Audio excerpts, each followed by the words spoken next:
Bueno, pues vamos a ello. Este es un webinar que me apetece mucho porque voy a hablar de mi experiencia durante un montón de años diseñando webs para WordPress y con mucho interés en que esas webs se visiten desde dispositivos móviles, ¿no? Cómo diseñar para dispositivos móviles desde mi punto de vista y dando recomendaciones con cosas que he aprendido yo, pues después de hablar con clientes, después de que me contrataran muchos negocios online para que les hiciera su web, después de hablar con muchos desarrolladores y desarrolladoras que me han contado qué problemas tenían a la hora de implementar mis diseños y pues gracias a haberme formado mucho tanto en HTML como CSS y en implementación específica de WordPress también, ¿no? De mis conocimientos de los temas, de los plugins. Así que es algo que, bueno, que es un tema que creo que os puede interesar mucho a todas las personas que diseñáis con WordPress o incluso pues, que implementáis o que contratáis diseñadores para WordPress, ¿no? Y lo dicho, es en base a mi experiencia. A ver, perdonad que estáis aquí viendo todo lo que tengo aquí, porque me quiero sacar esto, las notas, perdón, que estoy compartiendo la pantalla entera y se ve todo. Venga, pues vamos a ello. Mobile Always. Hace 2 días hice una encuesta en una red social, en LinkedIn, preguntando, ¿no? Para los que diseñáis en WordPress, ¿qué estrategia seguís para dispositivos móviles? ¿No? Y las opciones eran Mobile First, Mobile Only, Desktop First o Mobile Always. Y fijaos qué datos más curiosos, porque, bueno, es verdad que solo han respondido 73 personas porque casi no he dado tiempo, ¿no? En un par de días y sin tener mucha difusión de esta publicación en concreto, bueno, pero 73 votos creo que son más o menos significativos para hacernos una idea, ¿no? Y es curioso que Mobile Only, 0%, nadie diseña Mobile Only, lo cual, bueno, pues tiene su explicación, ¿no? O lo podemos llegar a entender.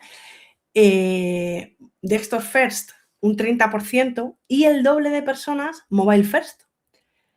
Un 8% han indicado que la estrategia que siguen es Mobile Always, que es un término que me he inventado yo, pero creo que el nombre está tan bien puesto, modestia aparte, que se puede intuir en qué consiste y entonces la gente se ha identificado, ¿no? Sí, yo lo que hago es Mobile Always, ¿no?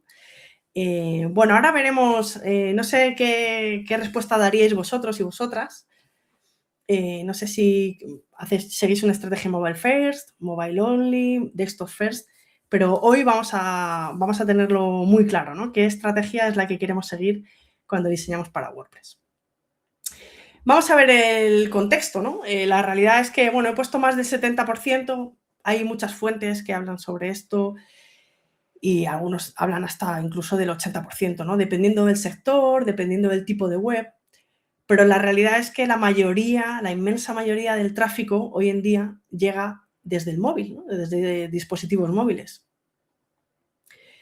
Pero la realidad, si hablamos con compañeros y compañeras que implementan webs en WordPress, la mayoría de los proyectos se diseñan y se construyen desde escritorio.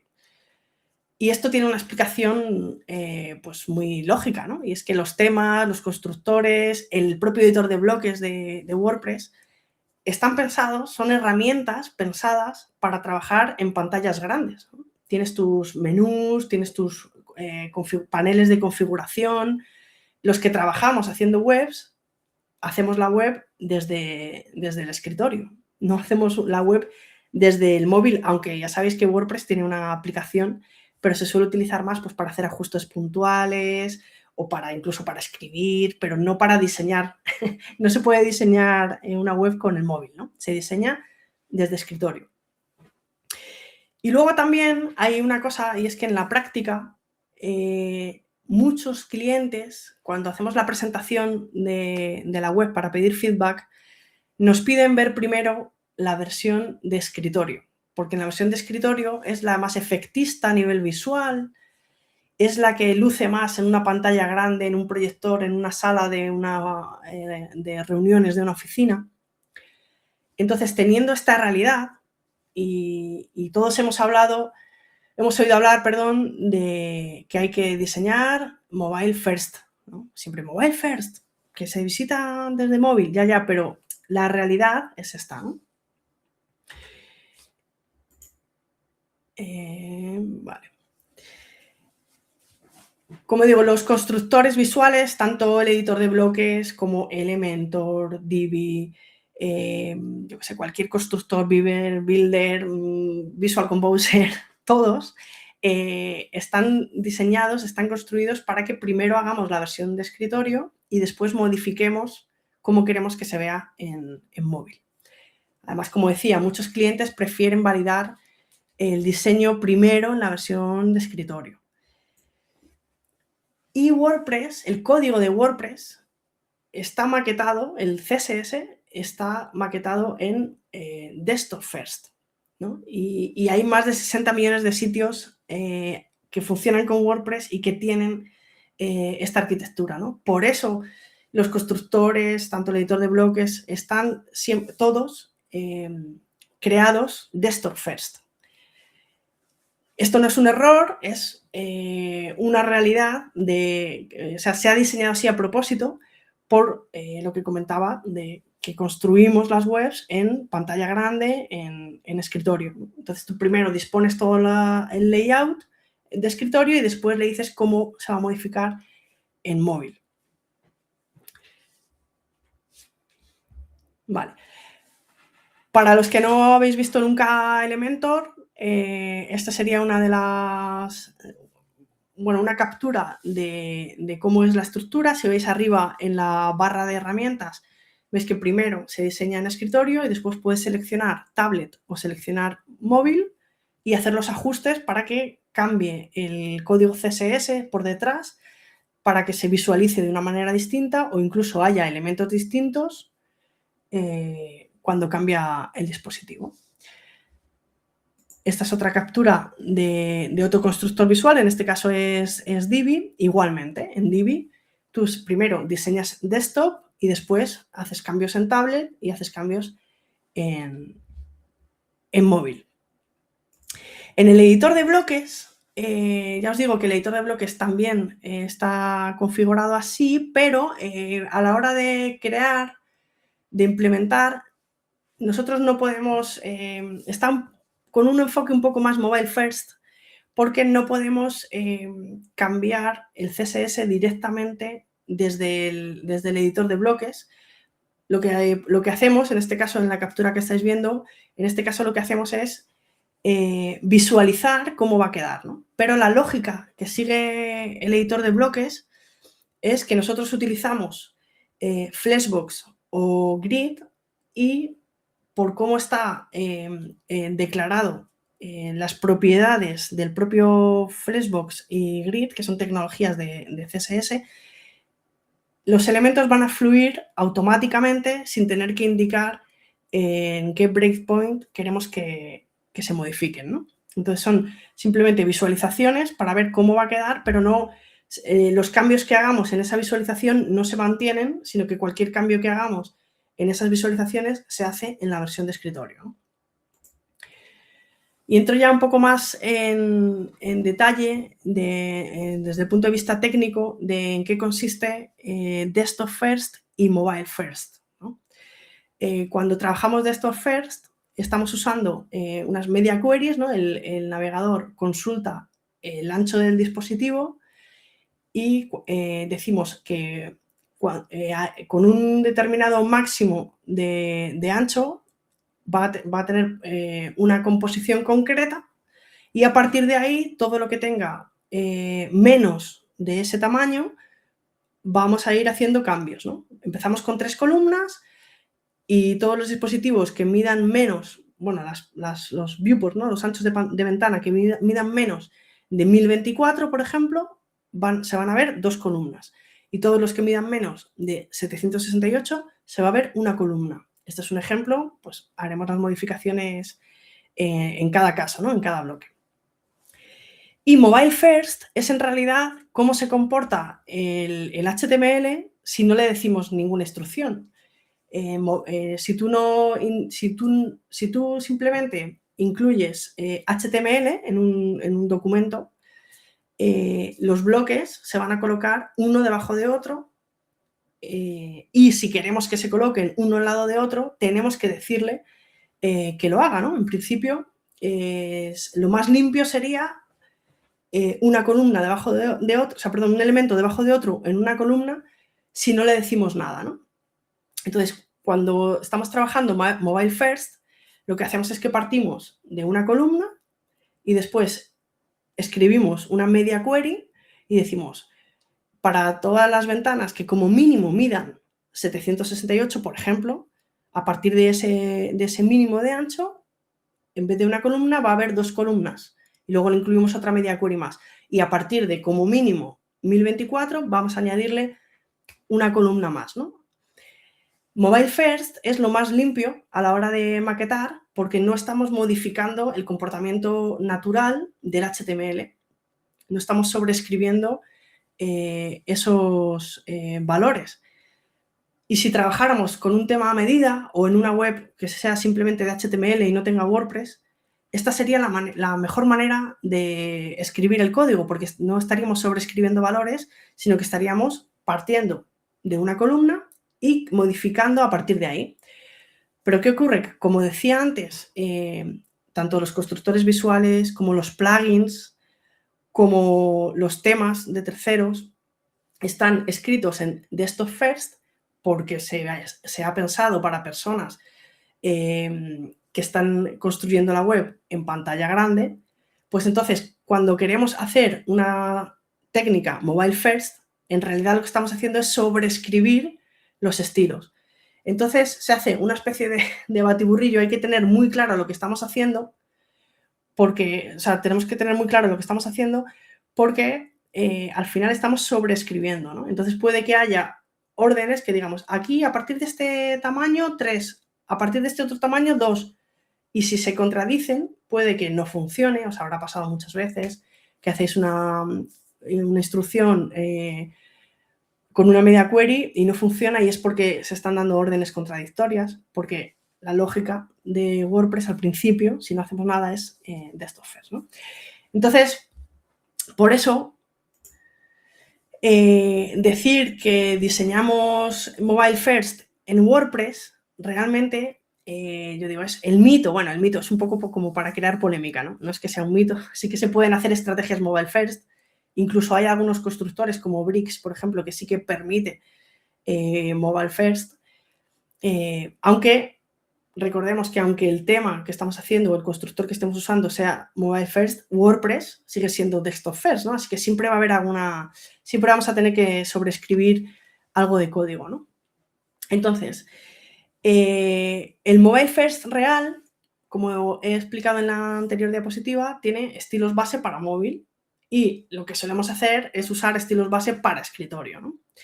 Y como hemos visto en la diapositiva anterior, pues Mobile First tiene media queries ascendentes, se utiliza min width, y WordPress tiene media queries descendentes, utiliza más width, ¿no? Entonces, en Mobile First real, el móvil es el punto de partida, y en WordPress el móvil es un ajuste. Esto no quiere decir que sea un error, sino que es cómo funciona el ecosistema real, ¿no? En la práctica, cómo está escrito el código de WordPress. Si sabemos cómo está hecho WordPress, podemos hacer un código más limpio, ¿no? Y ahora lo vamos a ver.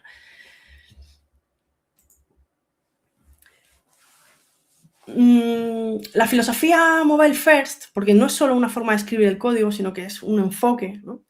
Dice que empecemos a diseñar en móvil y después vayamos haciendo cambios para tablet, para escritorio, ¿no? Como hemos visto antes con las media queries, ahora lo vemos de una manera más visual, ¿no?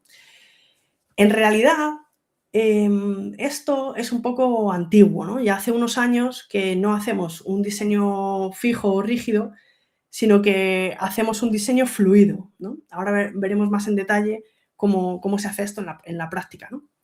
Lo que hacemos realmente es diseñar los componentes y ver cómo van a funcionar en los distintos dispositivos, pero no pensarlos para un dispositivo de una medida rígida, porque realmente ¿cuántos tamaños de dispositivo existen en el mundo, ¿no? Pues uno por usuario, diría yo, prácticamente, ¿no?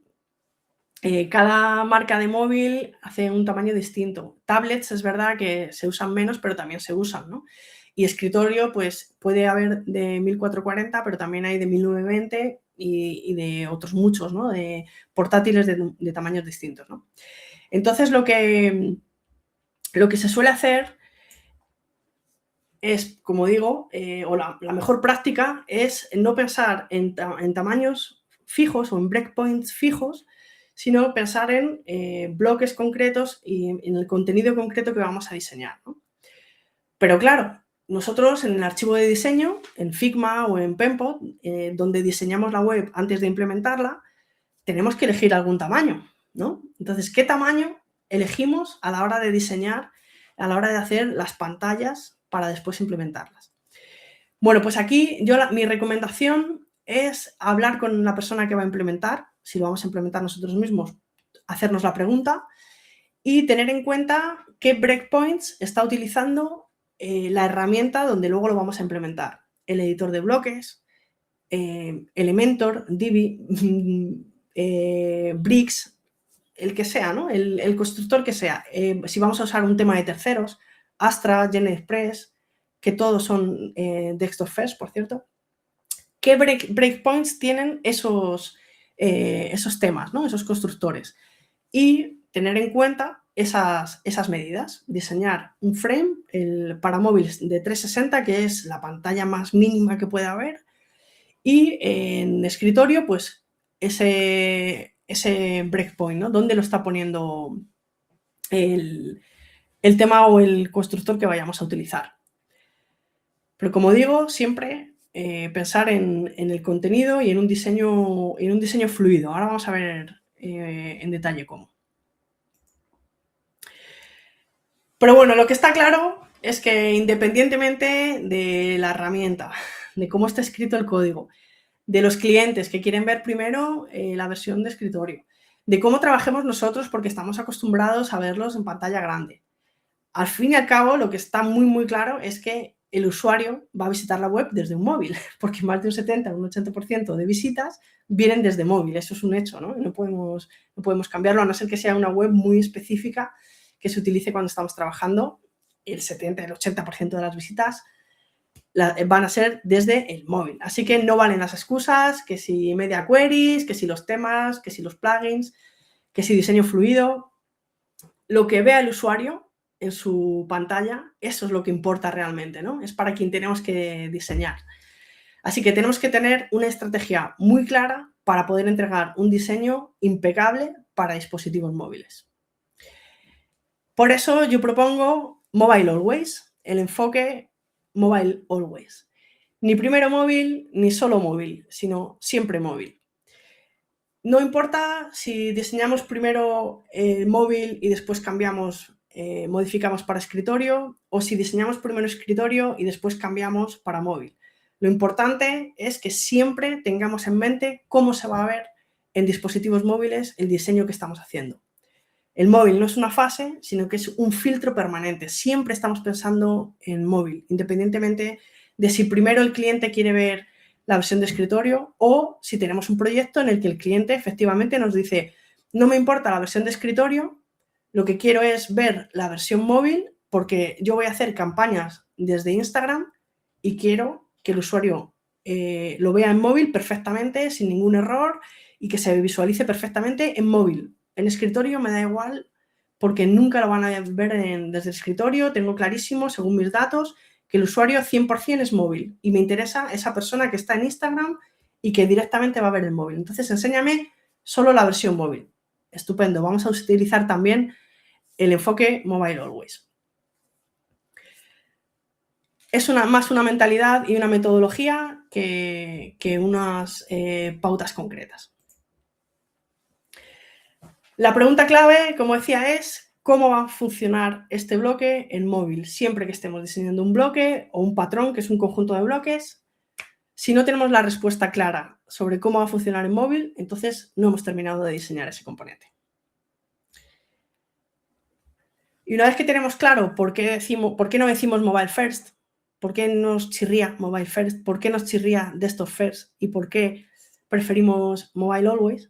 Vamos a ver, ya vamos al barro, ¿no? A ver qué decisiones de diseño tenemos que tomar, cómo nos va a ayudar esta presentación, este webinar, cuando estemos diseñando, cómo nos vamos a acordar de este webinar y vamos a mejorar los diseños que hacemos.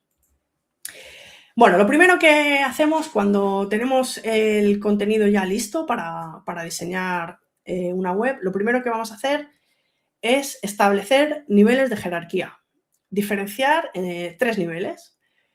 Lo crítico, que es lo que siempre va a estar presente, pues el menú de navegación, el título principal, la llamada a la acción principal. Eso sabemos que siempre va a estar en todos los dispositivos. Después vamos a pensar qué podría reducirse, qué podríamos quitar, ¿no? Subtítulos, CTAs secundarias, beneficios clave, es importante, ¿no? Pero no es crítico. Se podría reducir o no estar tan presente, no es de nivel jerárquico número 1, es de nivel jerárquico 2, ¿no? ¿Y qué es secundario? Que no es tan poco importante, no es tan superfluo como para que lo eliminemos, porque recordad que en diseño móvil, si algo no es importante, es superfluo, tenemos que eliminarlo, ¿no? Si el usuario nunca va a hacer clic o nunca es interesante o leerlo, no le va a llevar, no le va a convencer para ir a la CTA, entonces lo quitamos, pero puede haber cosas que se puedan ocultar en algunos dispositivos, ¿no? Sobre todo en móvil, concretamente, no en algunos dispositivos, en algunos dispositivos móviles. Entonces, al tener claro esta jerarquía, vamos a diseñar para móviles lo que sea crítico y vamos a relegar lo importante y lo secundario para la versión de escritorio, ¿no? Esto no lo hacemos cuando estamos con la fase de diseño visual, sino lo decidimos cuando estamos en la versión de wireframes, ¿no? Cuando estamos bocetando en una fase muy preliminar, ¿no? Aquí tenemos que tener muy clara esta distinción. Y aquí lo que ocurre es que en la práctica, al hacer esta distinción y quedarnos solo con lo crítico para la versión móvil, estamos reduciendo fricción en el proceso de compra o en la conversión que sea, ¿no? Puede ser compra o de que nos dejen el correo electrónico o que hagan clic en algún botón concreto. Estamos reduciendo fricción porque estamos eliminando lo secundario y lo que es importante pero no es crítico, y el usuario va a llegar antes a la CTA, ¿no? Porque le estamos quitando ciertos obstáculos, entre comillas, ¿no? Por lo tanto, pensar en móvil cuando diseñamos mejora la conversión porque nos obliga a priorizar.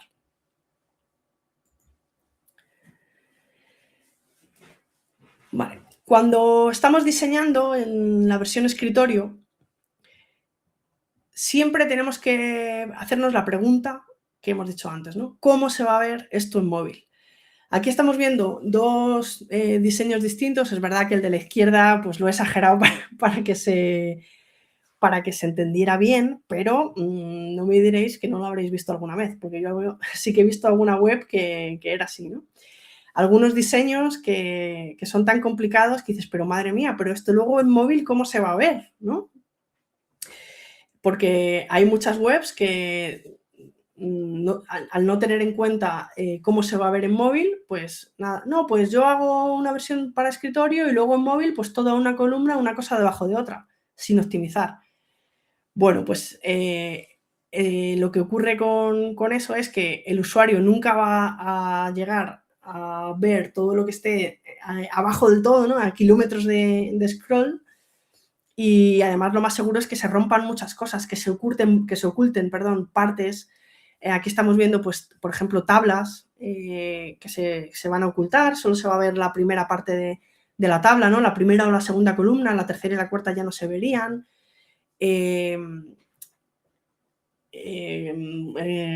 Filas de muchas columnas que no se van a ver, se va a ver solo la primera columna y el resto va a quedar oculto, ¿no? Si no hacemos nada con el diseño de la primera pantalla, habría un desastre en dispositivos móviles, ¿no? Entonces, lo que tenemos que hacer es jerarquizar, como decía antes, ya no solo el contenido, sino también visualmente, ¿no? Que haya una jerarquía muy clara para que después en móviles esté muy claro cómo se tiene que comportar el contenido, ¿no? Vale, luego vamos a entrar más en detalle en los tipos de patrones que estamos viendo y cómo sería su adaptación a móvil. Primero vamos a ver, bueno, mi tema favorito, que ya sabéis que es la tipografía. ¿Cómo se tiene que comportar el tamaño de la letra, el interlineado y los valores relativos a la tipografía en dispositivos móviles, ¿no? Hace años hablábamos de tipografía responsive y hace ya unos cuantos años hablamos de tipografía fluida, lo que he comentado en las primeras diapositivas. Hacemos diseños fluidos, ¿no? Que no tenemos que estar indicando cómo tienen que cambiar en cada media query, sino que automáticamente con la fórmula que ponemos en CSS van a cambiar, se van a adaptar al ancho del viewport. Clamp, o sea, WordPress ya viene con Clamp en su código de base, ¿no? El core de WordPress ya usa Clamp y ya podemos establecer desde ajustes globales que queremos un tipo de letra, un tamaño de letra para escritorio y otro para móvil. Y lo que va a hacer el navegador con esta fórmula, Clamp, es escalar automáticamente.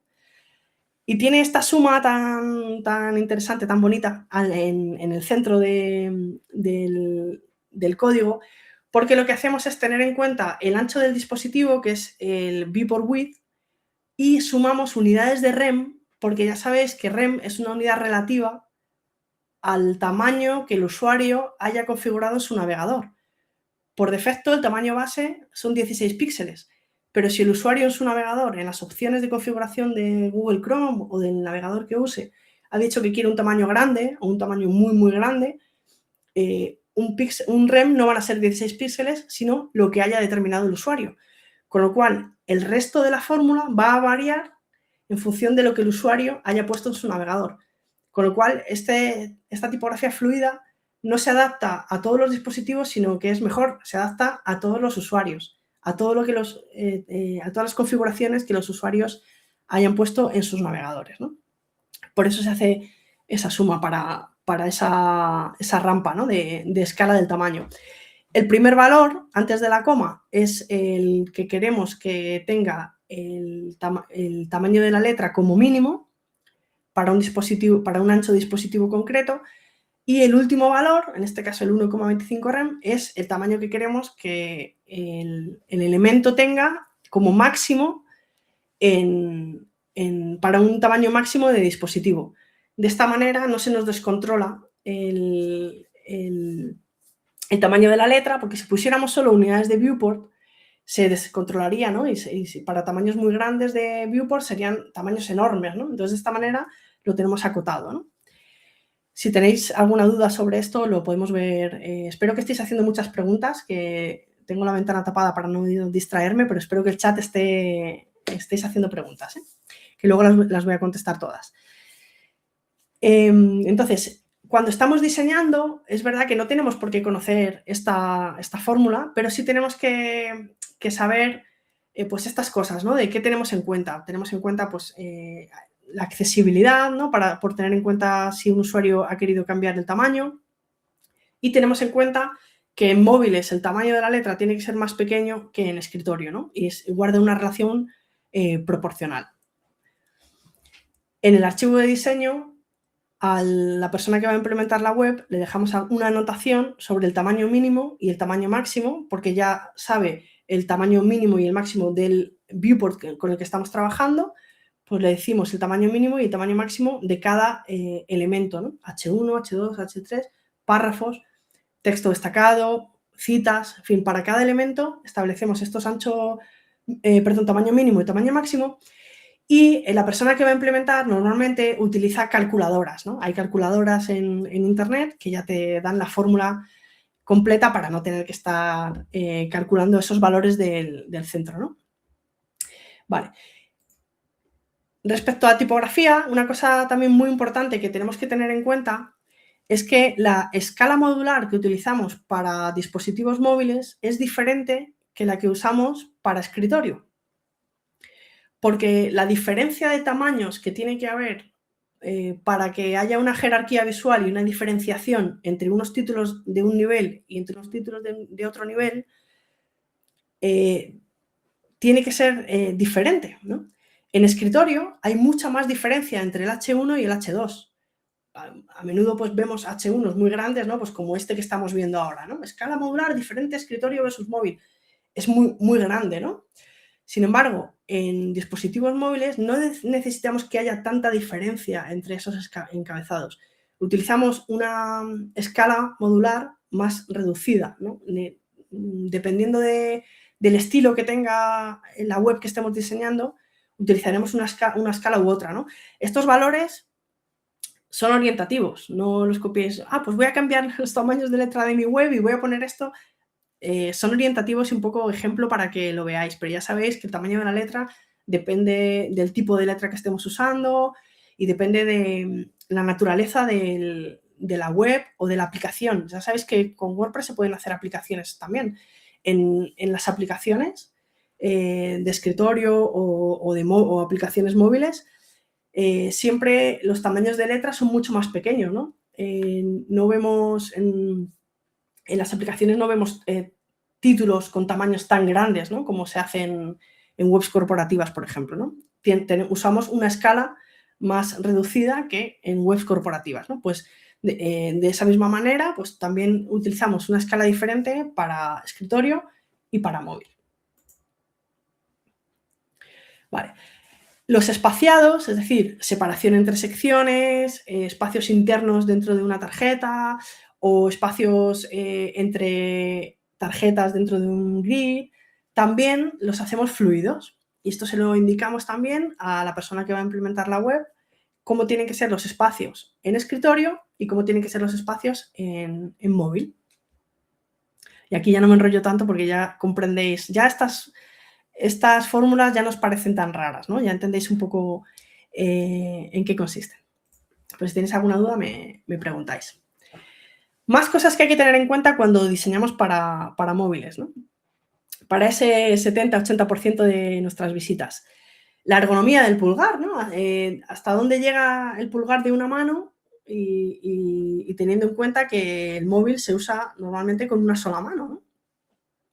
Tenemos que tener en cuenta que las acciones, los botones, con acciones habituales, pues tienen que tener un mínimo de 48 píxeles de ancho y alto, las setas principales 56 y las acciones críticas como comprar o reservar, pues vamos a ser generosos, ¿no? 60-64 píxeles. 48 es lo que nos exige la normativa de accesibilidad, pero ya vemos que cuando se trata de convertir es mejor excederse un poco de la norma, que la norma se queda corta porque es universal. Pero si queremos dar facilidades para que el usuario convierta sin problemas, tenemos que darle un poco más de tamaño a esa área interactiva. Y ya sabéis que lo más cómodo es el pulsar en la parte de abajo, ¿no? que es más fácil de alcanzar, y la esquina superior izquierda pues es la más difícil, ¿no? Y entonces en función de eso vamos a tenerlo siempre presente cuando estemos diseñando. Y como digo en el mensaje de abajo, en e-commerce el botón de añadir al carrito de la página de producto o de comprar directamente siempre lo colocamos sticky, ¿no? Pegado siempre a la parte de abajo para que el usuario siempre lo tenga bien visible.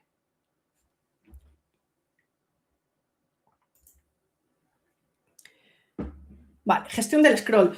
No es que el usuario no haga scroll, no es que tengamos que evitar el scroll a toda costa, ya sabemos, ¿no? Lo del scroll infinito y en redes sociales que estamos constantemente haciendo scroll, pero cuando diseñamos web siempre tenemos un objetivo, ¿no? Y siempre queremos que el usuario llegue a la CTA lo más rápido posible.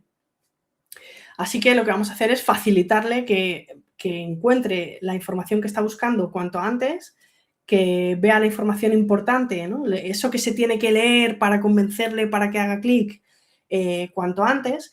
Y para eso, así como en escritorio, pues podemos utilizar el espacio horizontal sin problema. En escritorio tenemos la pantalla muy estrecha, las cosas se colocan una debajo de otra y tenemos que utilizar ciertos patrones que nos van a ayudar a que el contenido esté ahí, pero no estorbe, y que el usuario, si no le importa una de las secciones, pueda pasar a la siguiente haciendo scroll cómodamente, ¿no?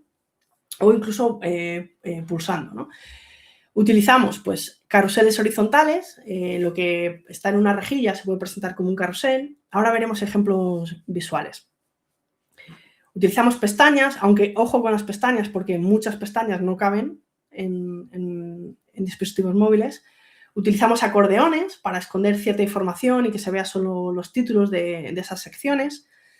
Contenido progresivo, quiere decir que también ponemos leer más, por si el usuario está interesado, que pueda desplegar ahí mismo. Y sobre todo tenemos muy en cuenta la cantidad de imágenes, ¿no? Siempre se habla de optimizar las imágenes, que pesen poco, pero tan importante como optimizar las imágenes es reducirlas, ¿no? Y que haya lo menos posible cuando pensamos en dispositivos móviles, que a lo mejor no es tan importante que haya tantas imágenes, y siempre tenemos que pensar que el usuario se las tiene que descargar en su navegador, ¿no? Y en móvil, pues sabemos que el usuario va andando por la calle con una conexión débil. Hay que tener siempre en cuenta eso, ¿no?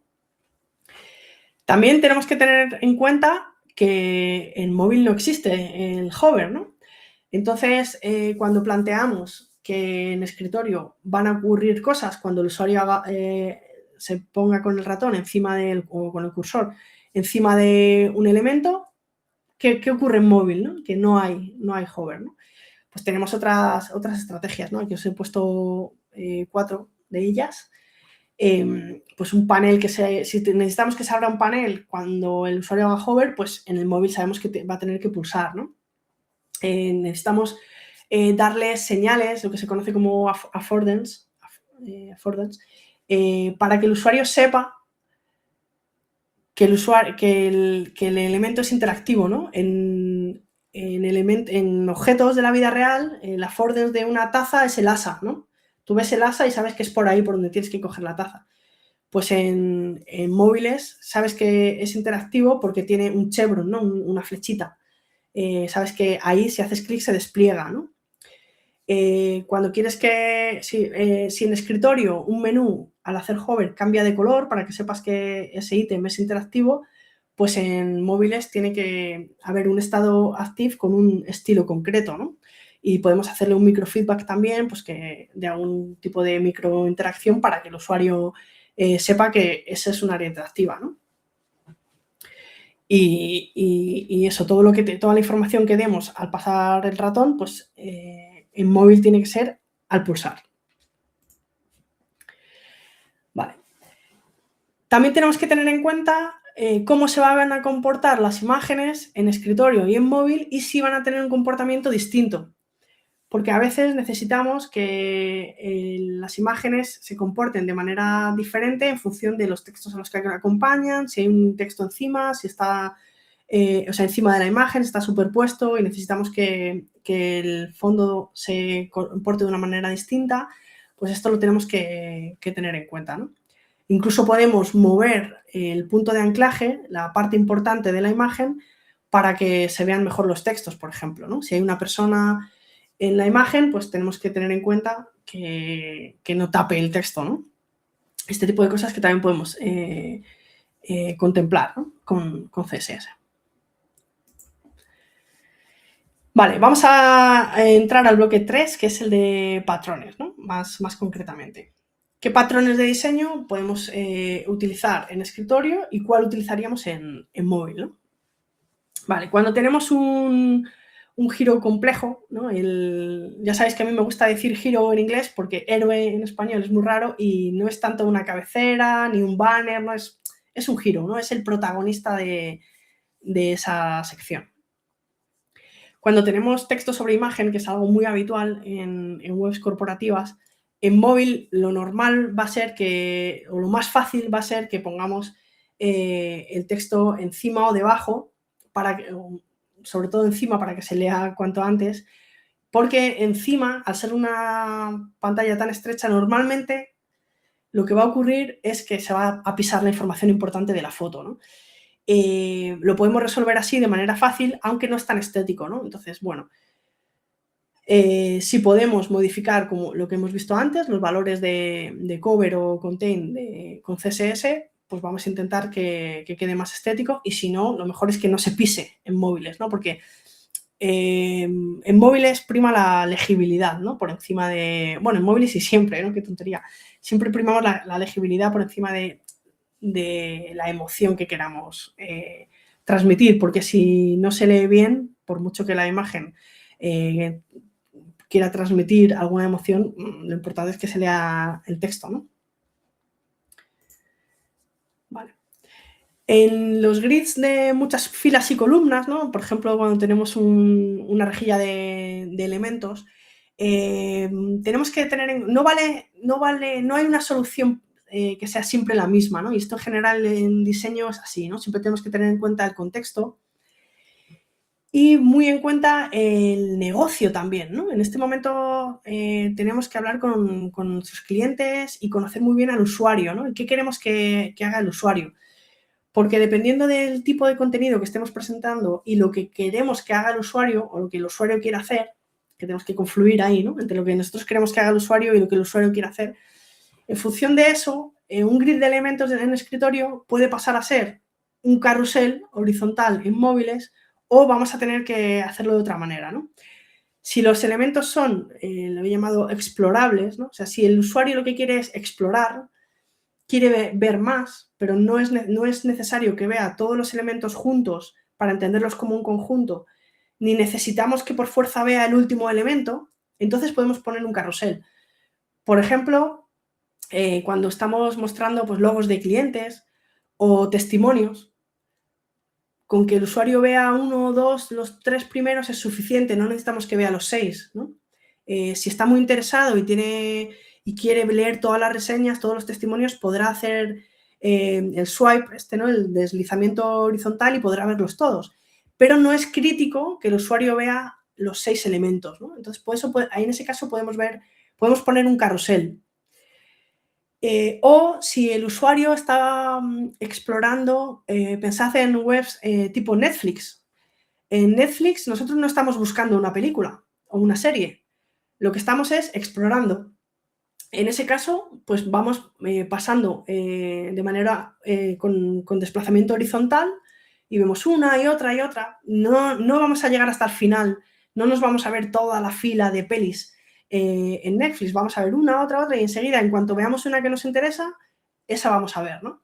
En cuanto veamos un testimonio que nos convence, ahí vamos a parar, ¿no? Entonces, no necesitamos ver todas las películas de la fila, ni necesitamos ver todos los testimonios de la fila. Entonces, comprendemos bien, el usuario comprende bien el patrón, porque es un patrón al que estamos acostumbrados, podemos poner un carrusel.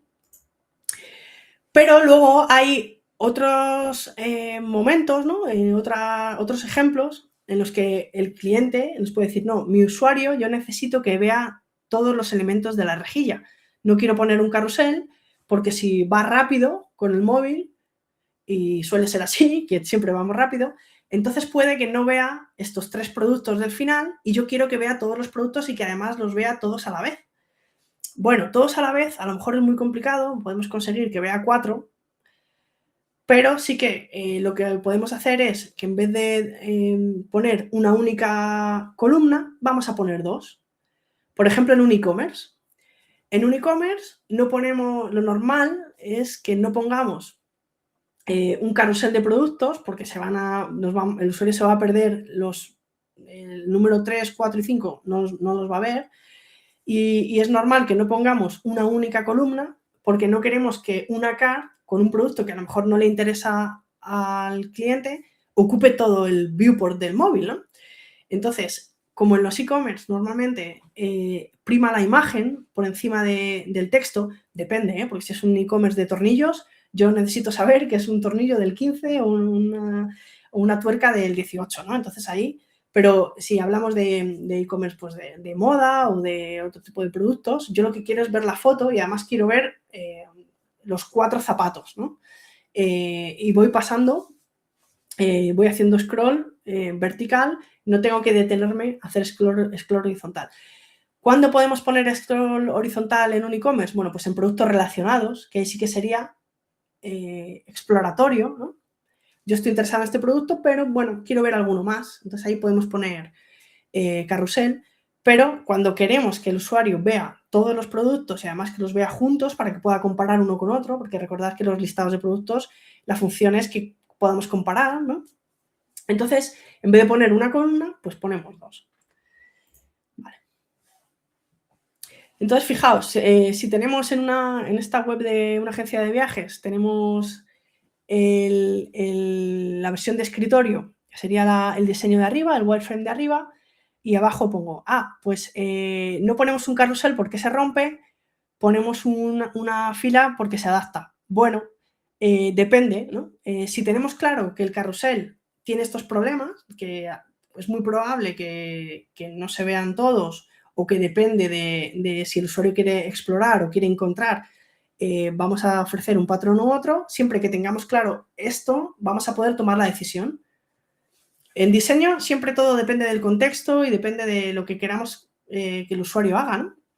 Entonces no hay patrones válidos o incorrectos, sino que depende de lo que queramos, ¿no? En cada caso. Vale. Más allá del menú hamburguesa, pues tenemos otros patrones de navegación, ¿no? Y dependiendo del tipo de web y dependiendo de la cantidad de ítems del menú, vamos a elegir un tipo de menú u otro, ¿no? El menú hamburguesa ya lo conocéis, el de la izquierda del todo. Pulsas en las tres rayitas, ¿no? De que parecen una hamburguesa y se despliega, ¿no? el menú. Y después en el aspa lo cierras. Hay que tener cuidado en webs dirigidas a personas mayores o para tener en cuenta a personas con diferencias cognitivas.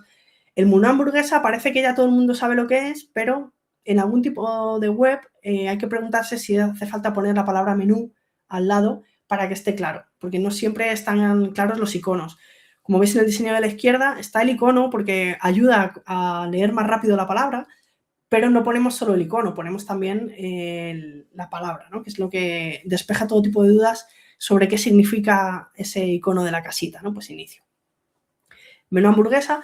Luego tenemos la barra inferior fija, que es muy habitual en aplicaciones. Ya sabéis que con WordPress se pueden hacer aplicaciones, ¿no? Así que es muy habitual que siempre esté el menú. Son pocas opciones. Si tenemos muchas opciones, preferimos usar el prioridad más, ¿no? El Priority Plus, que es el mismo menú de la barra inferior, pero con un más, o incluso con un menú no de barra inferior, sino un menú normal, siempre se puede utilizar este patrón, ¿no? Incluso para la vista de escritorio. O luego los submenús en cascada, ¿no? Que, por ejemplo, con la configuración del móvil, pues usamos este menú, ¿no? Que son menús que se despliegan y se superponen y arriba hay un chevron con la flecha, ¿no? Para volver al menú superior. Cuando tenemos muchísimos elementos y con mucha jerarquía, ¿no? Pues países, ¿no? Destinos, Europa, y dentro de Europa estos países, y dentro de este país estas provincias. Bueno, pues ahí lo mejor es ir guiando al usuario con sus menús en cascada superpuestos, ¿no? Vale. Luego tenemos las barras laterales que antes se usaban más, ahora se usan cada vez menos y siempre tenemos que tener en cuenta que lo que coloquemos en una sidebar en escritorio, en móvil, de manera natural se va a colocar abajo del todo, ¿no? Después de todo el contenido. O sea que si colocamos algún widget de conversión, alguna CTA en ese punto o un anuncio de publicidad que queremos que el usuario vea, pues en móviles de manera lógica, a priori no lo va a ver, porque va a tener que leerse todo el artículo antes de llegar, ¿no? Entonces, si queremos que el usuario lo vea, lo tenemos que colocar arriba, ¿no? Y no en una barra lateral, o lo dejamos fijo abajo, en fin, tenemos que tener esto en cuenta. Los filtros de búsqueda se suelen poner en una barra lateral y en el móvil pues se activan haciendo tap en un icono, ¿no? de filtros. Los índices de contenido, que también se suelen poner en una barra lateral, que van guiando al usuario en la versión de escritorio, pues se pondrían abajo del todo y claro, el índice no tiene mucho sentido, ¿no? Pues siempre se pone arriba en el content A lo mejor no tiene que quedarse sticky, pero siempre tiene que estar arriba para que el usuario pueda navegar, ¿no? Porque si lo pones abajo ya no sirve de nada. Vale, las migas de pan, que es algo muy habitual en comercio electrónico. Claro, si la tienda online tiene una profundidad jerárquica muy grande, ¿no? de productos que están dentro de categorías, que están dentro de subcategorías, dentro de otra categoría, al final la miga de pan es tan larga que ocupa varias líneas, ¿no? Esto lo habréis visto en algún e-commerce. Lo correcto, hay dos opciones. Lo correcto es o bien poner un deslizador, ¿no? un slider que tenga por defecto, se vea la página actual en la que estás y que puedas deslizarlo para subir a niveles superiores en la jerarquía, ¿no? También he puesto alternativa aceptable, aunque bueno, siempre es peor, se puede truncar las migas de pan con puntos suspensivos y que se pueda acceder al nivel 1 pues de manera muy rápida, ¿no? Pero vamos, lo que nunca se puede hacer es dejar tal cual la miga de pan y que ocupe tantas líneas, ¿no? Porque estás comiéndole terreno a la parte importante que es el contenido de la página. Y si es un e-commerce, pues todavía más peligroso, ¿no? Respecto a los formularios, pues tenemos que asegurarnos de que el tamaño de los campos es lo suficientemente alto, igual que los botones, porque son áreas interactivas, que los errores no aparezcan arriba del todo, sino que aparezcan cada error en su campo, porque si no el usuario después de haber enviado el formulario no va a subir arriba del todo, ¿no? Y que los formularios no sean largos. Esto no es específico de móvil, también lo tenemos que tener en cuenta en escritorio, pero es tan importante que me ha parecido pues apropiado recordarlo, ¿no? Si es un formulario muy, muy grande, lo dividimos en pasos para que sea pues, más asumible, ¿no? En general, tenemos que pensar en una mentalidad Flexbox o Grid, ¿no? Que son diseños que ya de manera sin hacer nada, pues ya se adaptan, ¿no? Ya tienen unas propiedades en CSS que funciona así, ¿no? Entonces no marcamos anchos fijos en nuestros diseños, siempre son fluidos, con porcentaje, con distribución, ¿no? Pues 2 fracciones de 5, 3 fracciones de 6, bueno, eso sería una de 2, ¿no? Bueno, en fin, conocer, aunque somos diseñadores y no tenemos por qué saber escribir el código, pero sí tenemos que conocer perfectamente cómo funcionan estas tecnologías, porque al final es nuestra herramienta de trabajo. Aunque nosotros no vayamos a escribir el código CSS, tenemos que saber cómo funciona Flexbox, qué significa Space Between, cómo se alinean los elementos, porque así vamos a facilitar mucho la vida a la persona que lo va a implementar, ¿no? No usar posicionamientos absolutos, siempre determinar pues en qué lugar del grid se situaría el elemento, que los espaciados sean consistentes, siguiendo una escala, igual que hacemos con la tipografía. Tener muy claro qué zonas se pueden ocultar o se pueden colapsar mediante acordeones o pestañas en móviles. Y pensar siempre en componentes modulares, ¿no? Que si hay una sección que se oculta, pues que no se rompa nada, ¿no? Que todo fluya sin romper. Y luego tenemos que tener en cuenta, he puesto patrones problemáticos, yo creo que no son tanto patrones problemáticos como hemos visto, sino cuando se usa, ¿no? Lo que pongo más abajo. Hay que conocer ventajas e inconvenientes de cada patrón, ¿no? Las pestañas, pues oye, si tienes muchos elementos en unas pestañas, pues sabes que en móvil no se van a ver. Pues, ¿qué vamos a hacer? Lo convertimos en acordeón, le ponemos un deslizador. Cuanto menos compliquemos la interfaz, pues mejor, ¿no? Siempre hay que pensar en que el usuario lo tenga fácil, porque tenemos que orientarle a la conversión, ¿no? Que llegue muy fácil a donde nosotros queremos y a donde quiere llegar el usuario, ¿no? ¿Qué ocurre con los acordeones? Pues que el usuario va a tener que hacer tap, ¿no? El título va a ser lo suficientemente atractivo como para que el usuario pulse y vea lo que se esconde. Lo que se esconde es importante, no es importante. Si es lo que hemos visto antes, ¿no? Si es secundario, lo podemos poner en un acordeón. Si es imprescindible, sácalo del acordeón y ponlo directamente en el contenido, ¿no? Todas estas cosas son las que tenemos que tener en cuenta para tomar decisiones que orienten a la conversión, ¿no? Modales intrusivos. Siempre que diseñemos una ventana modal, tener en cuenta que si ocupa toda la pantalla, pues va a ser difícil, ¿no? Sobre todo para personas que tienen diferencias funcionales y que les cuesta, pues que sea fácil de cerrar, poner un aspa bien grande, porque aunque queremos que el usuario vea la información, es más importante que no se frustre, ¿no? Que pueda cerrar si quiere cerrar. Vale, los formularios largos, bueno, es lo que hemos comentado antes, ¿no? Pero por hacer un resumen, ¿no? Que las interacciones, que no existe en el móvil el hover, y que si ponemos muchos slides en un slider, pues solo se va a ver el primero. Realmente el usuario en móvil no se dedica a pasar un slider, ¿no? Y bloque 4 de 5, no quería dejar de hablar de accesibilidad y de rendimiento en móvil, que es súper importante, ¿no? Accesibilidad, podríamos hacer solo un webinar de accesibilidad, pero sí quería recoger las partes, lo más importante, ¿no? Y que yo considero que lo más grave que podemos, los errores más graves que podemos cometer si no tenemos en cuenta estas tres cosas, ¿no? El contraste, ya sabemos que en móvil la gente va por la calle, le está dando la luz del sol, va rápido, quiere leer súper rápido. Tenemos que tener en cuenta más contraste que en la versión de escritorio.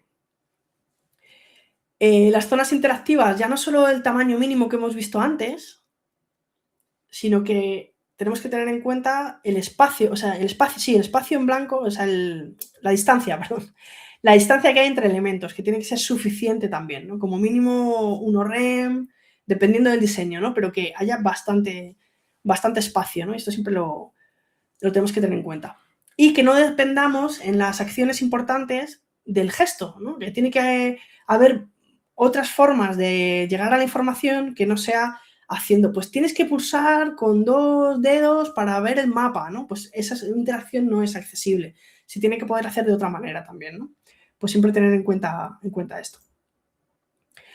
Y respecto al rendimiento, yo creo que lo más importante es no complicar el diseño con sliders, iconos animados, vídeos de fondo. Ya sabéis que el vídeo se tiene que descargar, los vídeos pesan mucho.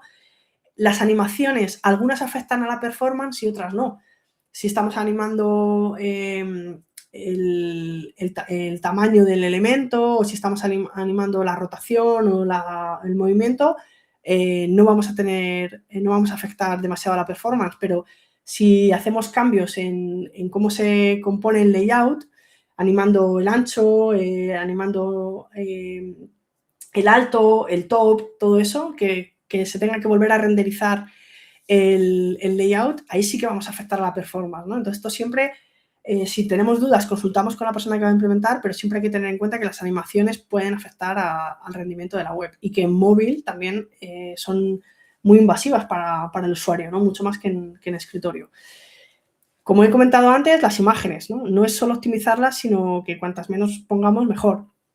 Y las tipografías, cada peso, cada variación, cada estilo que pongamos, de cursiva o de negrita, va a afectar al rendimiento, ¿no? A no ser que usemos una fuente variable. Entonces, cuantas menos tipos de letra usemos, mejor, ¿no? Y tener en cuenta que hay contenido que hemos dicho, esto puede que en móvil no aparezca. Bueno, pues hay que tener en cuenta que el contenido oculto puede que sí se esté renderizando, ¿no? Y para esto también he puesto una diapositiva dedicada porque me parece muy importante. Hay veces que tenemos que tener en cuenta, hay veces que tenemos que decidir, que un diseño, a lo mejor un bloque es muy complicado en escritorio y que necesitamos hacer un diseño completamente distinto para móvil. Por ejemplo, queremos poner un título más breve, queremos poner un botón más que diga otra cosa, queremos poner un diseño que no nos vale con que se adapte de manera distinta con CSS, que tenga una apariencia distinta, sino que necesitamos que sea un bloque diferente. Entonces lo ocultamos un bloque en escritorio, en móviles, y mostramos el otro, ¿no? Tenemos los dos y uno lo mostramos en escritorio y otro lo mostramos en móvil. Esto se puede hacer y cuando es necesario, pues se hace, pero hay que tener en cuenta no abusar de esta técnica porque muchas veces se están cargando los dos bloques, aunque el lector de pantalla no lo lea, aunque el usuario no lo vea, sí que se está cargando, ¿no? hay estrategias para que no se cargue, pero hay que tenerlo en cuenta, hay que saber hacerlo y hay que hacerlo así, de esta manera, ¿no? Si ponemos un display none para que no se muestre, entonces sí se está cargando, aunque no lo veamos, ¿no? Entonces, hay que tener en cuenta siempre esto. Y, de preferencia, no hacer 2 bloques distintos, sino hacer un único bloque que pueda adaptarse, ¿no? Y ya para terminar, pues la conclusión, ¿no? Que espero que a partir de ahora todos diseñemos ni mobile first, ni mobile only, ni desktop first, sino que hagamos mobile always. Que tengamos siempre en cuenta que el usuario va a visitar la web con dispositivos móviles, que aunque los temas, los plugins, el editor de bloques estén pensados de escritorio hacia móvil y WordPress sea de estos first, cuando nosotros estamos diseñando tenemos que pensar siempre en móvil, que las decisiones técnicas son también decisiones de diseño y tenemos que saber lo que es la tipografía fluida, el espacio fluido, la escala modular diferenciada, la ergonomía del pulgar y cuestiones técnicas como lo que cuesta renderizar cada bloque, y que Mobile Always pues no es solo no utilices estos patrones, utiliza estos otros, sino que es un filtro permanente, ¿no? Una manera de pensar que tenemos que usar para que cuando el usuario use nuestras webs y nuestras aplicaciones hechas con WordPress desde el móvil, pues esté feliz y convierta lo máximo posible, ¿no? Así nuestros clientes pues estarán también contentos. Bueno, espero que haya muchas preguntas y si no, pues ahora es vuestra oportunidad, preguntarme lo que queráis. Soy Ana Cirujano, diseñadora de negocio digital, freelance y creadora de contenido en wordpress.com, a quienes quiero dar las gracias, en especial a Moncho, por apostar por el contenido de valor y hecho por humanos. Así que muchas gracias, wordpress.com. Y ¡Humanos! me he pasado un poquito del tiempo, perdóname que como siempre se me apaga el altavoz y tengo que encenderlo. Aquí tenéis a Ana Cirujano. Ya estoy aquí. Bueno, vamos allá. ¡Oh! Me oigo de retorno. Ah, vale. Perdón. Nada, por si acaso, que luego en el vídeo tal. Jolín, más completo, yo ya no sé qué podemos hacer. Es verdad. Bueno, es un tema que me apasiona, Mon. Entonces me he dejado cosas en el tintero, ¿eh? Yo creo que tendremos que hacer algún contenido más sobre este tema, porque hay mucho que contar y es algo que cualquiera que haga una web con WordPress tiene que tener en cuenta. O sea, a ver, yo siempre digo lo mismo. Normalmente cuando hablamos de un tema de este estilo, que tiene un título, no, a ver, genérico, esto no es de nicho, es un tema, ¿cómo diseñar para móviles? A ver, joder, a lo mejor pues esto requeriría unos meses, requeriría semanas, meses, requeriría, en definitiva, muchas horas. Entonces, cuando comprimimos información así, a mí siempre me queda la sensación de que cada slide podía ser un webinar. Así de claro. Así de claro. Lo digo en serio. Al final, bueno, tú lo sabes, llevas muchos años de diseñadora web y haciendo muchos proyectos. Al final intentamos condensar en una presentación el conocimiento de muchos años, de muchos proyectos. Y esto es lo que hay. Querido público, disfrutamos de Ana y de su conocimiento. Y ahora vamos a disfrutar de una cosa que tienen en especial los webinars, que son las preguntas. Entonces, Ana, como ya son y 8 y 9, si quieres, pues así una batida rápida, de contestaciones rápidas. Hay una que tiene mucho interés por ver qué dudas han tenido nuestra respetable audiencia. Vamos allá. Utilizar el 1FR. Vale, vamos allá. Empezamos con Alejandro. Una pregunta de Alejandro que dice: ¿sueles utilizar el 1FR para el responsive? Se refiere a si suelo utilizar Grid. Con WordPress, con el editor de bloques, es súper fácil usar Grid, porque es una de las opciones que le puedes dar a una fila que hayas insertado en un bloque. Seleccionas Grid y ya se te dibuja la cuadrícula y simplemente tienes que rellenar la cuadrícula. Es súper fácil de implementar. Y para pensar en diseños en los que quieres colocar algo pensad en lo que antes, si ya tenéis unos años, lo que antes era posicionamiento absoluto porque no se podía hacer de otra manera, cuando queríamos colocar un elemento casi suelto, ¿no? Como flotando en el aire, ¿cómo lo hacíamos? Con posicionamiento absoluto. Claro, eso luego como escala móviles no se puede, ¿no? Tendrías que ir diciéndole, y con esta de tamaño, colócamelo aquí, y con este tamaño aquí, y con este tamaño. Entonces, no se puede hacer. Pero con Grid eso se ajusta automáticamente. Entonces, cuando queremos posicionar elementos de esa manera, o queremos hacer un diseño tipo Bento con cajitas, o queremos hacer diseños más creativos, ¿no? Cuando colocamos cosas que no están en columnas o filas, la recomendación es usar Grid, ¿no? Para posicionar elementos, ¿no? Y luego para alinearlos, pues se suele usar Flexbox, aunque también se puede usar solo Flexbox, ¿no? Pero Grid es muy útil para este tipo de cosas. Y ya te digo que con WordPress, el editor de bloques, es súper fácil aprovechar esta tecnología. Fantástico. Muchas gracias, Alejandro, por la pregunta. Vamos con una más básica. Entonces, ¿hay que ser experto para hacer mobile first? ¿Es necesario saber de código? ¿Qué opinas? ¿Lo tenemos todo con Gutenberg? ¿No lo tenemos? ¿Lo tenemos con herramientas, con CSS? ¿Qué crees? ¿Cómo crees? ¿Qué conocimiento hay que tener? Claro, hombre, experto es una palabra muy grande, ¿no? Yo siempre defiendo que para hacer diseño web hay que saber HTML y CSS.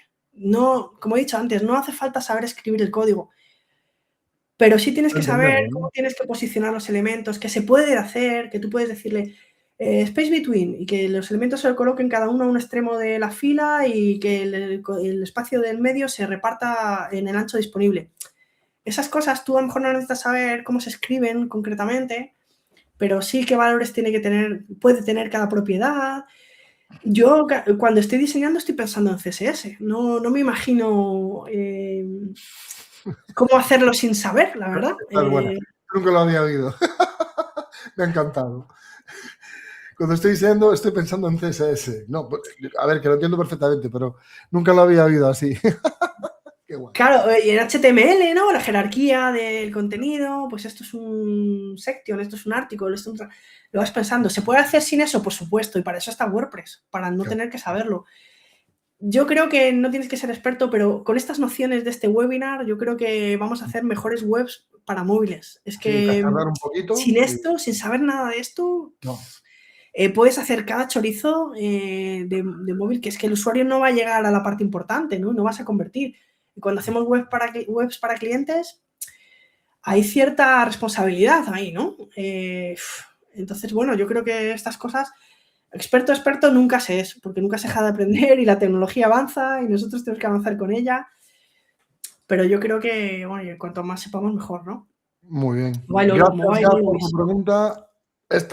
Ahora viene Alejandro, que Alejandro nos viene con una pregunta muy interesante. En esa jerarquía de 3 niveles, al ocultar, ¿no habría algún tipo de penalización a la hora de posicionar la web? Alejandro se refiere a lo que he comentado hacia el final del webinar, que es que cuando usamos display none, se está ocultando ese elemento a la vista de los usuarios y también en los lectores de pantalla, pero se está renderizando el contenido, aunque no lo veamos. Está en el código.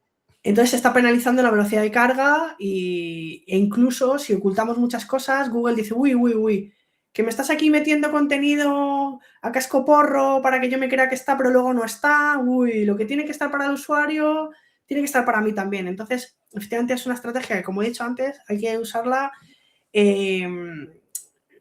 con mucho cuidado, ¿no? Teniendo en cuenta que puede afectar tanto al rendimiento como al posicionamiento. Pero hay veces que si lo usamos bien con PHP, le decimos isMobile, if isMobile, entonces... Muy bien, un condicional ahí, fantástico. Condicional con PHP, hay plugins que lo hacen, ¿eh? Sí. No hace falta tocar código, o sea, con WordPress, y hoy en día es que te puedes hacer tu plugin para esto. Y incluso en la versión 7 de WordPress, que está a punto de salir, porque iba a salir la semana pasada y no pudo salir, pero está a punto de salir, ya vamos a poder, de hecho, tú ya puedes ocultar contenido en WordPress, en el editor de bloques, para todos los dispositivos, y en la última versión, que si tienes el plugin de Gutenberg, que sabéis que incorpora las últimas funcionalidades que saldrán en la siguiente versión, ya se puede hacer de manera correcta ocultar elementos por dispositivo, por breakpoint. Pero vamos, esto está muy conseguido ya. Si estás utilizando otro, pues yo qué sé, otro constructor visual que no haga esto bien, pues ten cuidado, ¿no? Lo importante es que sepamos que hay que tener estas cosas en cuenta y luego pues hablar con la persona que va a implementar la web o nosotros mismos investigar, ¿no? Ahora con la IA, pues investigar, que nos ayude a saber, oye, esto lo estoy ocultando bien, lo estoy ocultando realmente a móviles o se está cargando, no, tener eso en cuenta. Muy bien. Alejandro, gracias por tu pregunta. Sí, muy buena pregunta. Vamos con Sebastián, que nos dice, ¿es recomendable aprender y entender sobre media queries? No es tan difícil, Sebastián. No es tan difícil. De hecho, es que no tiene mucho misterio. O sea, es recomendable aprender, sí. Sí, es recomendable aprender. Es que no es tan yo entiendo, yo me acuerdo hace un montón de años, pues hace ya 10, 12 años que aprendí yo CSS. Y yo al principio decía, yo soy diseñadora, yo esto, no sé. ¿Para qué? Cuando te lo explican, si te lo explican bien, no es tan difícil. El HTML es cómo nombrar a las cosas de una manera concreta y etiquetar el contenido para que se entienda la jerarquía, ¿no? De lo que es importante, lo que es un título, lo que está. Y el CSS es darle estilo y posicionarlo, ¿no? Y moverlo también, pues se puede animar. Pero no es tanto, al final no es tan complicado. Es verdad que son muchas cosas, pero las media queries son muy sencillas de aprender. Muy bien. Que son preguntas, fíjate que hay muchas preguntas sobre qué cosas tenemos que aprender para poder darle caña a lo que nos enseñas. Me gusta. Vamos con Julián. ¿Clamp funciona en todos los navegadores? Sí, y hace años. Para saber si algo funciona, si alguna propiedad de CSS funciona en todos los navegadores, podemos utilizar una web que se llama canIuse.com. Y podéis ver que Clamp hace muchas versiones de todos los navegadores que se puede usar y es genial. Vale, ahora se la dejo aquí puesta. Aquí hay un tal Monpadrón. Ana, ¿hay que tener en la oficina o en casa móviles y tablets de todos los tamaños? ¿Lo podemos replicar? ¿Qué crees que podemos hacer? Claro, siempre hay que probar todo, ¿no? Es que me llama la atención que diseño dijiste, claro, cada móvil al final es completamente diferente. ¿Podemos probarlo o replicarlo en otros sitios? Claro. Aparte de Chrome. Una cosa que se suele hacer, que hacemos todos, es redimensionar la ventana del navegador y ver cuándo se rompe el diseño y entonces ahí hacer un ajuste. Entonces no necesitaríamos comprobar en cada móvil, porque de esa manera ya veríamos que en 748 se rompe. No sé qué dispositivo tiene ese tamaño, pero si algún dispositivo tiene ese tamaño, ahí yo lo arreglo. Claro, ¿qué problema hay? Que hay cosas que al redimensionar la ventana no vemos. Por ejemplo, cuando hacemos algo por PHP y le decimos isMobile, ahí no está consultando el ancho de la ventana, sino que está comprobando si es un dispositivo móvil. Independientemente de su tamaño, independientemente de lo que sea. Claro, si es un dispositivo móvil, entonces pasa esto. Entonces ahí no estamos teniendo, aparte que puede cambiar por navegador, en móvil también cambia, sabes que Safari es diferente a Chrome.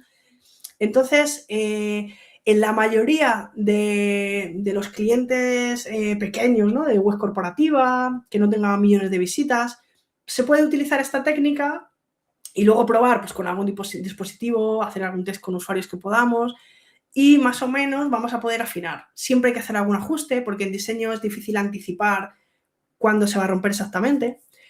Pero si estamos trabajando para un cliente que sea un e-commerce, que necesite que se vea todo perfectamente porque le va su negocio en ello, que tiene millones de visitas y sobre todo que tiene presupuesto, podemos utilizar Lo que pasa es que ahora se me ha olvidado el nombre de las herramientas. Son herramientas, no, pero no pasa nada porque se puede buscar y es fácil de encontrar. Cuestan unos 90 euros al mes, que para un e-commerce, pues oye, con la primera venta que haga, ya lo va a recuperar. Y hay herramientas que te digo, tienen un coste, unos 90 euros al mes, pero cuando el cliente lo necesita, oye, es que necesito que se vea bien sí o sí en todos los dispositivos, utilizamos este tipo de herramientas que te deja ver todos los tamaños más habituales de los dispositivos y lo hace en real, o sea, haciendo las consultas reales y si en móvil no... Pero bueno, eso, si lo necesitáis, o bueno, lo dejamos en comentarios. Lo puse ahí porque es cierto que yo utilizo Chrome, tiene una lista en la consola hay una lista de dispositivos que puedes usar, etcétera. Sí, pero claro, exacto. Puedes redimensionar o seleccionar en el inspector del navegador el dispositivo, pero no es fiable del todo. Si realmente tenemos un cliente que tiene presupuesto para esto y podemos utilizar una herramienta de estas, oye, mucho mejor, porque no es del todo fiable. Ok. Bueno, vamos con la última tanda de preguntas para ser más breves, porque ya son y 20. Sí, perdona, Mon, que es que me enrollo. No, por favor. Hay que escucharme. No puedo. ¿Cómo te voy a decir yo nada? Ana, por Dios, hago encima. Rocali. ¿Qué tal, animal? Buenos días. Hola, yo tengo una pregunta alusiva a redimensionamiento de imágenes. ¿Qué es mejor o más recomendable? ¿Ajustar los anchos de las imágenes de forma responsiva? Por ejemplo, empleando unidades como... Espera que la vuelvo a poner. Por ejemplo, empleando unidades como VW para su ancho, o tener imágenes redimensionadas desde el origen para cada breaking point definido en el Page Builder. Y continúa. Ya que dependiendo del tipo de móvil que tenga un usuario, el ancho de su viewport va a tender a ser diferente. Si es un móvil pequeño o uno grande, y no se hable de las tablets, ya que algunas alcanzan casi el ancho de un viewport de laptop. Realmente las imágenes se adaptan al 100% del contenedor, no al 100% del viewport. Puede ser que ese contenedor mida al 100% del viewport, pero no podemos tener efectivamente una imagen por cada dispositivo porque es inviable, ¿no? Inviable. WordPress de base en el core lo que hace es el sistema src set, que es configurar la fuente, y ya te da la posibilidad de configurar en el tema una imagen por cada breakpoint, más o menos, ¿no? Una para escritorio, otra para tablet y otra para móvil. Obviamente estamos usando una imagen para móvil y en todos los móviles se va a cargar esa imagen, pero por lo menos no estamos cargando en móviles la imagen para escritorio. Vale. Incluso puedes añadir en el tema más, ¿no? El WordPress te da 3, tú puedes añadir más tamaños, pero se suele hacer así un poco, pues oye, para todo ese ancho, todo ese rango de anchos de móvil, una imagen. Y ahí pues se optimiza. Muchas gracias, Rocali. Buena pregunta. Vale, Lucrecia nos pregunta algo parecido a lo que nos preguntaron antes. ¿Podemos aplicar consejos o directrices sin usar CSS o HTML? O sea, solo con maquetadores como Elementor. Sí, se pueden configurar opciones. En realidad estás usando CSS, estás usando Flexbox, estás usando Grid. Lo que pasa es que en los constructores visuales le llaman de otra manera o te lo traducen, pero en realidad estás usando las mismas propiedades. Cuando usas Elementor, cuando usas Bricks, cuando usas el editor de bloques, al final lo que estás haciendo es usar CSS, que es el lenguaje el lenguaje de programación que se usa, pero desde otra interfaz. Claro, lo configuras desde la interfaz, pero tú en realidad estás dando esas instrucciones. Si lo conoces, pues vas a sacarle más partido, porque vas a saber lo que se puede hacer. Es como conocer, como yo sé CSS, yo a lo mejor no conozco Elementor, pero yo sé que voy a ir a Elementor y te voy a decir, sí, mira, esto es Space Between, utiliza esto, ¿no? Porque yo conozco el lenguaje que usa Elementor, ¿no? Pero efectivamente con estos constructores y con el propio editor de bloques también, es verdad que no tiene tantas opciones como Elementor, pero hace otras cosas bien, que es utilizar código mucho más limpio, ¿no? Por ejemplo.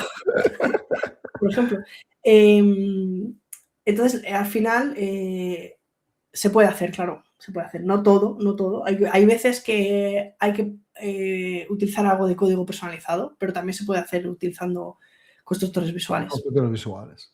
Muchas gracias, Lucrecia, por la pregunta. Madre mía, al final sí has tenido preguntas. Pregunta Ricardo, ¿cuáles eran los dos programas de diseño que mencionaste? He mencionado Figma, que Figma. es una herramienta estándar en la industria, que es software propietario, es decir, que tiene un coste. Y he mencionado también Penpot, porque es software libre, gratuito y además es de desarrolladores de Madrid, de España, y que los conocemos personalmente. O sea que los recomiendo totalmente Penpot. Siempre nosotros tenemos aquí una dualidad porque conocemos a las dos comunidades. Eso es. Conocemos las dos, Figma es el estándar de la industria y Penpot pues es software libre. O sea que, bueno. Claro que sí. Nosotros siempre apoyaremos open source, software libre y, lógicamente, también a nuestros amigos de Figma. Eso es, por supuesto. Claro que sí. WordPress se diseña en Figma, así que... ¿La medida REN es relativa a usar CLAMP? Nunca la usé, gracias. Pregunta de Lucrecia. REM se debe utilizar siempre, nunca se debe utilizar píxeles, por lo que he comentado antes. Píxeles son unidades fijas y no respetan las opciones que el usuario configura en su navegador. Para tamaños de letra, para tamaños de padding, de margin, es decir, rellenos, márgenes, siempre hay que utilizar unidades relativas y preferiblemente REM, porque las unidades del viewport no son tampoco accesibles. Ay, madre mía. Entonces, siempre que veas píxeles, busca ese desplegable en tu constructor visual porque siempre se suele poder cambiar a REM. Solo tienes que tener en cuenta que un REM son 16 píxeles en principio, ¿no? Porque al principio, si no sabes la correspondencia, pues te puedes liar un poco al principio, pero siempre hay que usar REM porque es más accesible. Es una unidad relativa. Muy bien. Bueno, esto me gusta porque yo soy ambidiestro y preguntaron una cosa muy curiosa. En casa siempre nos preguntamos que todo está hecho para diestros. Dios mío, no te puedes imaginar qué vida de los zurdos al principio. Y no para zurdos. ¿Esto aplica en la accesibilidad? Pues sí, totalmente, ¿no? De hecho, yo antes, fíjate, hasta se me ha olvidado, de vosotros los zurdos y ambidiestros y he dicho, no, pues es más fácil siempre abajo a la derecha, que es donde llega el pulgar, claro. Si no coges el móvil con la izquierda, ¿no? Sí, efectivamente, pues lo que pasa es que en este caso es complicado. Mira, sí que se hacen webs en espejo para webs que están hechas en árabe o en hebreo, que están... Como leen de derecha a izquierda, es el paraíso de los zurdos, ¿no? Porque escribes el árabe sin mancharte de tinta en la mano, ¿no? Efectivamente. Pero en Occidente, pues, pensamos en los diestros. Es que es complicado hacer dos interfaces, ¿no? Pero oye, estaría bien que una web dijera, ¿eres zurdo? A la gente le pasa lo que a mí, que te haces ambidiestro, naces zurdo y te haces ambidiestro. Es lo que hay. Claro. Adáptate o... Bueno, tampoco iba a decir adáptate o mueres, tampoco es el caso, pero es cierto que el mundo está hecho para diestros, lamentablemente. Es como las tijeras, ¿no? Hay tijeras para zurdos, pero te las tienes que comprar tú y la tienes tú. Y si vas a otro sitio, ¿me prestas una tijera? Pues seguramente te prestarán la de diestros, ¿no? Exacto. Bueno, muchas gracias por tu pregunta, que me ha encantado. Sí, muy buena. Muy bien. Y ya para terminar, nos quedan 2 o 3, pero está rápido. Los recursos, imágenes o vídeos que tengas en la biblioteca de medios, aunque no los tengas en el front, ¿afectan al rendimiento web? No. Respuesta corta. ¿Querías respuesta corta? No, tú la tienes en tu alojamiento, sí que afectan a la capacidad que tú tengas contratada en tu alojamiento y te ocupa el servidor, pero si no lo has insertado en ninguna página o en ninguna entrada, no afecta. Si lo tienes ahí guardadito, ahí lo tienes. Afecta a los bosques, a la huella de carbono y a todo, ¿no? Exactamente. Yo voy a decir que en el fondo sí, porque es almacenamiento que estás usando. El almacenamiento y cualquier plugin, tema, imagen, vídeo que tengas en tu biblioteca de medios o que tengas en tu instalación de WordPress, si no la estás usando, en todo caso, aunque no la uses, por ahí va a pasar un robot de backup a hacer una copia, que va a tardar X tiempo más en hacerla porque tienes cosas que no utilizas. Entonces, tienes razón, Ana, en cómo va de rápida tu instalación, no debería, salvo que sea un proveedor de hosting muy flojeras, que los hay, por supuesto, pero afecta a otras cosas que tienen relación con el servicio de hosting y que están en la trastienda, pero también pueden afectar, sobre todo, al momento determinado a la 1 de la mañana, que es cuando suelen pasar los robots de backup, que en ese momento sí haya un poquito más de lentitud. No pasa nada más. Completamente de acuerdo con lo de Ana, pero siempre quedaos con eso. Independientemente de que lo utilices o no, si no lo utilizas, bórralo. Si no uses tu web como repositorio o como copia de seguridad de tus cosas, porque mucha gente lo usa. Para eso hay otros servicios, ¿no? Para eso está la nube, otros servicios. Exacto. Cuanto más limpia sea la instalación, exactamente, única y exclusivamente lo que estés utilizando. Gracias por tu pregunta, Alejandro. Y nos queda una. Venga, pues vamos a ella, ¿no? Mía, y la última. ¿Y siempre hay que hacer ajustes en la web de desarrollo o se puede entregar un diseño que siempre vaya a funcionar cuando se implementa?